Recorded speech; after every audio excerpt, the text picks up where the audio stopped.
ఈ దినమే నీ శుభదినం, ఆనందించి నే స్తుతించెదను. ఈ దినమే ప్రైజ్ ది లార్డ్. దేవుని నామానికి మహిమ ఘనత ప్రభావాలు కలుగును గాక. ప్రియమైన దేవుని బిడ్డలారా, ఈ యొక్క శుభదినానికి మీ అందరికీ ఆహ్వానం. ఈ యొక్క దినము దేవుడు మనకు అందించిన ఉన్న దేవుని వాక్యాన్ని వినుటకు శ్రద్ధగా ఉన్న మీ అందరికీ కూడా యేసయ్య నామం పేరిట వందనాలు. ఈ యొక్క దినం దేవుడు ఎలాంటి వాక్యాన్ని మనకు వినిపింపు చేసి ఆయన మన జీవితాలను ఫలభరితంగా చేయాలనుకుంటూ ఉన్నాడో మనం విందాం. మరి మీ జీవితంలో ఎలా ఉన్నాయి? ఆత్మీయంగా మీరు ఎలా ఉన్నారు? ఈ 2026వ సంవత్సరంలో దేవుడు మిమ్మల్ని ఎలా నడిపిస్తూ ఉన్నాడు? మీరంతా ఆత్మీయంగా బాగున్నారని నమ్ముచూ ఉన్నాము. మీరు బాగా బలపడి ఆత్మీయంగా వృద్ధి చెంది ఇంకా మీ ఆత్మీయ జీవితాన్ని కట్టుకొని ప్రభువునందు ఆశీర్వదింపబడాలని కోరుకుంటూ ఈ యొక్క దినము దేవుడు మనకు అనుగ్రహించిన ఉంటున్న వాక్యం, మీ కొరకు ఆయన సిద్ధపరచబో దేవుని వాక్యము ఇదే. ఈ దినాన దేవుడు నీతో మాట్లాడుతున్నాడు. ప్రియమైన దేవుని కుమారుడా, కుమార్తె, ఆయన గొప్పవాడు. మనల్ని పిలిచిన వాడు ఒట్టివాడు కాదు. మనల్ని పేరు పెట్టి పిలిచిన వాడు గొప్ప దేవుడు. ఈ యొక్క భూమి ఆకాశములలో ఆయన వంటి వాడు ఎవరూ లేరు. ఆయన మన పట్ల శ్రద్ధ కలిగిన వాడుగా ఉన్నాడు. నీవు ఒకవేళ దేవుడు నా గురించి ఆలోచిస్తూ ఉన్నాడా లేదా అని అనుకుంటూ ఉన్నావేమో, ఖచ్చితంగా ఆయన నిన్ను గూర్చే ఆలోచిస్తూ ఉన్నాడు. నిన్ను గూర్చే ఆయన ఉద్దేశాలు కలిగి ఉన్నాడు. నీవంటేనే ఆయనకి ఇష్టం, నీవంటేనే ఆయనకు ప్రేమ. నీ జీవితాన్ని ఎప్పుడెప్పుడు చక్కబరచాలనే ఆయన ఆలోచిస్తున్నాడు. ప్రియమైన దేవుని బిడ్డ, ఈ వాక్యం ద్వారా నీవు బలపడాలని దేవుడు కోరుకుంటూ ఉన్నాడు. ఈ యొక్క దినము దేవుడు నిన్ను ఆయన యొక్క కృపతో నింపాలని కోరుకుంటూ ఉన్నాడు. ఆయన ఆశీర్వాదముతో నింపాలని కోరుకుంటున్నాడు. నీవు ఆసక్తి కలిగి ఉంటే ఈ శుభదినమున, ఈ యొక్క ఉదయకాల సమయమున దేవుడు నీతో మాట్లాడాలని కోరుకుంటున్నాడు. ప్రియమైన దేవుని కుమారుడా, కుమార్తె, నీవు శ్రద్ధ కలిగి విని దీవింపబడదేవు గాక. ఈ యొక్క బిజీ లైఫ్ లో, బిజీ షెడ్యూల్ లో మనము దేవుని బిళ్ళగా ఉన్నా కూడా, దేవుని రాజ్యంలో ఉన్నా కూడా, ఇంకా ఈ లోకంలోనే ఉన్నాం. ఎన్నో పరిస్థితులు మనం ఎదుర్కొంటూనే ఉన్నాం.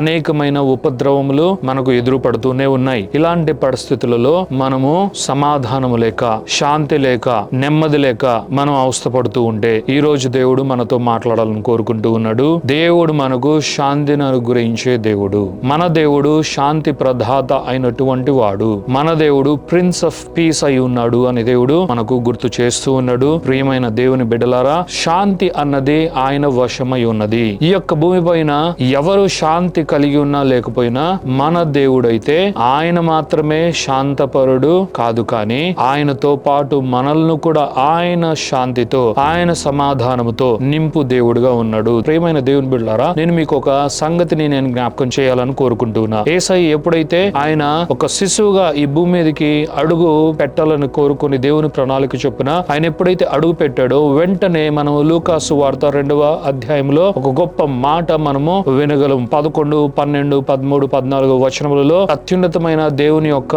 ఒక దేవోక్తిని మనం వినగలం. ప్రియులారా, మరి అపోస్తులైన లూకా ఆయన రాసిన సువార్త 2వ అధ్యాయంలో ఏమంటూ ఉన్నాడు? యేసయ్య ఈ భూమి మీద పుట్టగానే ఆయన మానవ స్వరూపాన్ని ధరించుకుని పుట్టడం జరిగింది. అది కన్యక గర్భంలో నుండి ఆయన జన్మించడం జరిగింది. ఈ భూమి మీదకి ఆయన రావడం జరిగింది. ఆయన ఈ భూమి మీదకి శిశువుగా పుట్టిన వెంటనే దేవదూతలు ఆయన గూర్చిన ఈ యొక్క శుభ సందేశాన్ని జనులందరికీ పంచుకున్నట్టుకు వచ్చి దేవదూతలు ఒకే మాట చెప్పడం జరిగింది. ఈ యొక్క భూమికి అంతటికి కూడా ఒక శుభకరమైన వచనము, నేడు దేవుడు ఈ యొక్క బెత్లెహేములో, ఈ యొక్క భూమి పైన దేవత దేవుడు, తండ్రి అయిన దేవుని కుమారుడు పుట్టి ఉన్నాడు. యేసు క్రీస్తు జన్మించి ఉన్నాడు. అయితే మానవులందరికీ గొప్ప శుభవార్త ఏంటి అంటే ఆయన మనుషుల మధ్య సమాధానాన్ని తీసుకురావడానికి వచ్చిన దేవుడు అని దేవదూతలు ప్రకటించడం జరిగింది. ఈ యొక్క సందర్భానుసారమైన వాక్యము ద్వారా మనం ఏం తెలుసుకోవాలంటే, ప్రియమైన దేవుని బిడ్డారా, యేసయ్య ఈ భూమి మీదకి అడుగు పెట్టగానే దేవదూతలు తీసుకుని వచ్చిన సందేశం ఏంటో తెలుసా? నౌ పీస్ అంటూ మెన్ అని వారు పలికారు. అంటే మనుషులకు ఈ దినము నుండి సమాధానము. ఇప్పటి వరకు మనుషులు ఎలాగైనా జీవించి ఉండొచ్చు, ఇప్పుడు దేవుని బిడ్డలైన వారికి సమాధానము. నిజమే, సమాధానాధిపతి ఈ భూమి మీదకి వచ్చినప్పుడు సమాధానము లేకుండా ఎలా ఉంటుంది? సమాధానము కొదువై ఎలా ఉంటుంది? అది ఆయన యొద్ద మాత్రమే కాదు, ఆయన ఎవరి కొరకైతే వచ్చాడో వారికి కూడా సమాధానమే. యేసయ్యను గూర్చి యోహాను అంటూ ఉన్నాడు, యేసయ్య ఇలా అన్నాడు అని. యేసయ్య ఏమన్నాడు అంటే, లోకం ఇచ్చినట్లుగా నేను సమాధానాన్ని ఇచ్చుటలేదు కానీ నా సమాధానాన్ని నేను మీకు ఇచ్చుచున్నాను. ప్రేమైన దేవుని బిడ్డలారా, అసమాధానము, శాంతి లేని యొక్క పరిస్థితి, లేదు అంటే కలవరం కలిగిన పరిస్థితి, నిరాశ నిట్టూర్పుతో ఉన్న పరిస్థితి నీవు ఎదుర్కొంటూ ఉంటే, మన దేవుడే శాంతి ప్రదాత అయి ఉన్నాడు, శాంతికి కర్తగా అయి ఉన్నాడు అని నీవు జ్ఞాపకం చేసుకో. ఆయన ఈ భూమి మీదకి రక్షణ విమోచనలు తెచ్చుటకు ఆయన పుట్టినప్పుడే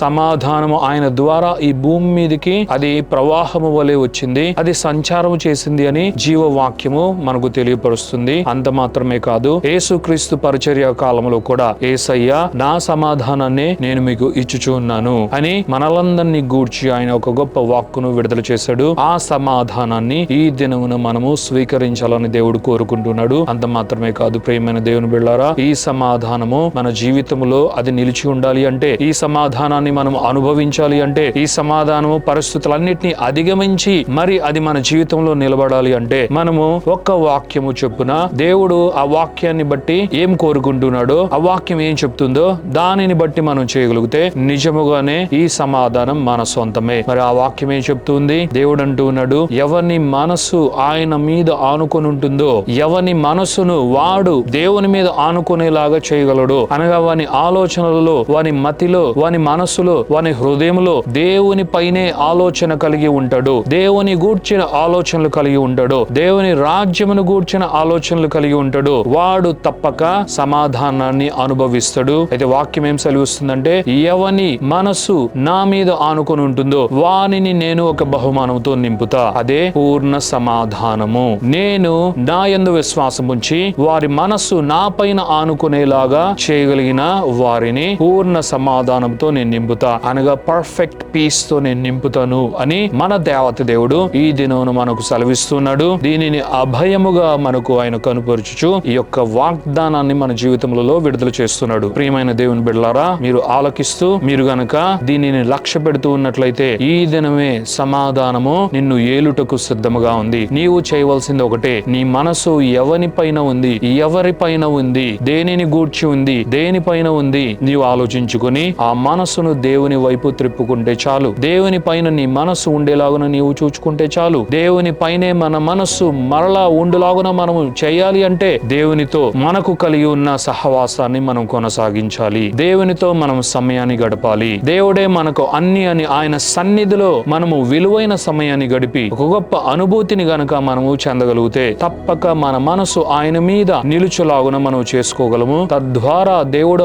మనకు అనుగ్రహించు గొప్ప బహుమానమైన పూర్ణ సమాధానాన్ని మనము అనుభవించగలము. దేవుని నామానికే మహిమ ఘనత ప్రభావాలు కలుగును గాక. ప్రియమైన దేవుని కుమారుడా కుమార్తె, యెషయా గ్రంథంలో నుండి 26వ అధ్యాయంలో నుండి 3వ వచనము ఈ విధంగా మనకు సెలవిస్తుంది, ఎవని మనసు నీ మీద ఆనుకుని ఉండునో వానిని నీవు పూర్ణ శాంతి కలిగిన వానిగా చేసదువు, వాడు నీ యందు నమ్మిక ఉంచును అని దేవుని వాక్యము సెలవిస్తుంది. ప్రియులారా, దీనిని గూర్చే దేవుడు ఇప్పటి వరకు నీకు వివరింప చేశాడు. మరి మన మనసు దేవుని మీద ఆనుకోవడం మాత్రమే కాదు, మనము దేవుని యందు విశ్వాసం ఉంచు దేవుని బిడ్డలుగా అన్నది నిజమవుతే, మనము దేవుని యందు విశ్వాసం ఉంచాం, అది నిజమే. దేవుని యందు విశ్వాసం ఉంచిన మనము మన మనస్సు కూడా దేవుని పైనే ఉంచగలిగితే, అది దేవుని పైన మన మనసు ఉంచి విశ్వాసము ఉంచగలిగిన, లేదు విశ్వాసము కలిగి దేవుని పైనే మన మనసు ఉంచగలిగిన, బహుమానం మాత్రము సమాధానం ఒక్కటే కాదు, కేవలం సమాధానమే కాదు, సంపూర్ణమైన సమాధానాన్ని మనం అనుభవించగలం. ప్రియమైన దేవుని బిడ్డలారా, పరిపూర్ణమైన సమాధానాన్ని మనం అనుభవించగలం. పర్ఫెక్ట్ పీస్ ఈ రోజు నీ సొంతం. పర్ఫెక్ట్ పీస్ ని ఈ దినమున నీవు అనుభవించాలి. పర్ఫెక్ట్ పీస్ నీ కోసం సిద్ధంగా ఉంది. ప్రియమైన దేవుని కుమారుడు కుమార్తె, నీవు యేసు నామములో అనుభవించదువుగాక. ఆమేన్. ప్రార్థించుకుందాం. Thank you father, thank you Jesus, thank you holy spirit God. దేవా మీకు వందనాలు, యేసయ్య మీకు వందనాలు, పరిశుద్ధాత్మ దేవా మీకు మహిమ ఘనత ప్రభావం చెల్లిస్తున్నాం. నాయన, ఈ యొక్క దినమున జనులు సమాధానం లేక ఉన్నారు నాయన, శాంతి లేక ఉన్నారు. అయితే దేవుని రాజ్యంలోనికి చేర్చబడిన నీ బిడలైన వారు కూడా అనేక మంది శాంతి సమాధానాలు లేక లోకంలో వారు లాగానే ఈ విషయంలో